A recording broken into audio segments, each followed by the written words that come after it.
everyone, welcome back to the kitchen. Today we have another mix for you that you can whip up and give as gifts or make for that family member who has a dietary need, or maybe you just want some delicious hot cocoa mix without all the sugar. Today we're going to be making sugar-free hot cocoa mix just in time for Christmas and the holiday season, and I can't wait to show you how this all comes together.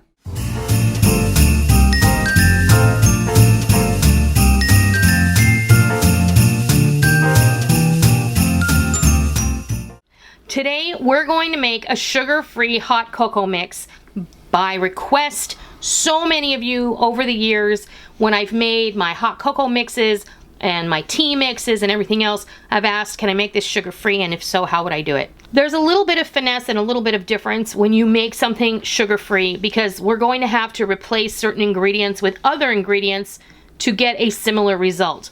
Because we don't want it to lack in quality, and because we want the final product to taste just as good as the sugar-full version, these things take time, research, and effort. Today I'm going to make for you a sugar-free version of hot cocoa mix that I know you're going to enjoy. It is the holiday time, and no better time to enjoy a cup of hot cocoa than Christmas.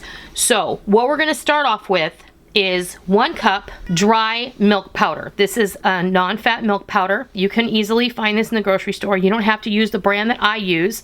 Sometimes you're gonna find it's gonna be kind of chunky, and that's fine too. You can run that through your food processor if you want it to be a finer grind.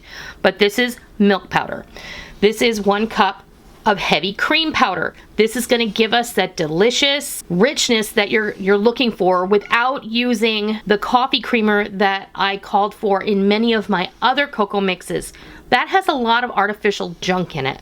A lot of thickeners, a lot of flavorings, a lot of chemicals that maybe you choose not to use. So we're going to use heavy cream powder. I'm also using organic cocoa powder, and I'm using stevia powder. So 1 cup each of cocoa, heavy cream powder, and dry milk powder, 2 cups of stevia powder, and a teaspoon of salt. Salt of your choice, it matters not. Now I will warn you, all of these powdered items do tend to go a little bit airborne. So there's our milk and our cream powder. Here's our cocoa powder. So there's our salt, there's all of our ingredients, and we're just gonna get our handy stir whisk in here, and you're gonna blend it, blend it, blend it. If you would like to make a very large batch of this to give away as holiday gifts, you can put this in your mixer, and you can stir this on low speed for about 5 minutes. That will give you a nice homogeneous blend, and everything will be evenly distributed. It smells amazing. It smells super chocolatey, and I can't wait to make you a cup. So when we come back, I'll have this jarred up, I'll show you how much it made, and we'll make a cup to taste. We got everything all jarred up. It made 1 quart plus a little bit extra. So I'm gonna say like 1.5 quarts of a cup, honestly. Maybe a little bit more than that.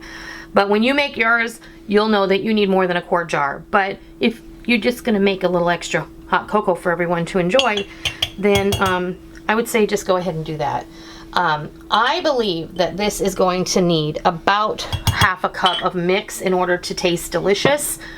So that would be up to you. I think 1/4 cup is going to be great if you're only using 1 straight cup of hot water.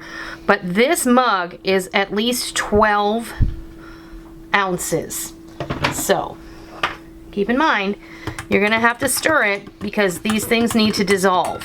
And it doesn't take a lot. You can just go ahead and mix this up together. It'll just take a minute. I'm gonna taste it. Look at that nice foam. That's really good. You wanna taste it too? I have to. You never know. You wouldn't. It really is delicious. Now, I will say it's a little bit light, and if you want it to be more chocolatey, I would go ahead and add an extra 1/2 cup or even up to an extra cup of the cocoa powder, depending on how dark you want your hot cocoa mix. I personally would add more cocoa. That's up to you. This is a nice milk chocolate hot cocoa mix, and it's gonna be perfect for the kids. It's gonna be perfect for anybody in your family who has a special dietary need and wants to enjoy some hot cocoa during the holiday season and beyond. So that is how you make a delicious sugar-free hot cocoa mix. It really couldn't be easier.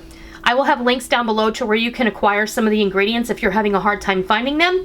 And I hope you give this a try, and I hope you love it. And until next time, happy holidays!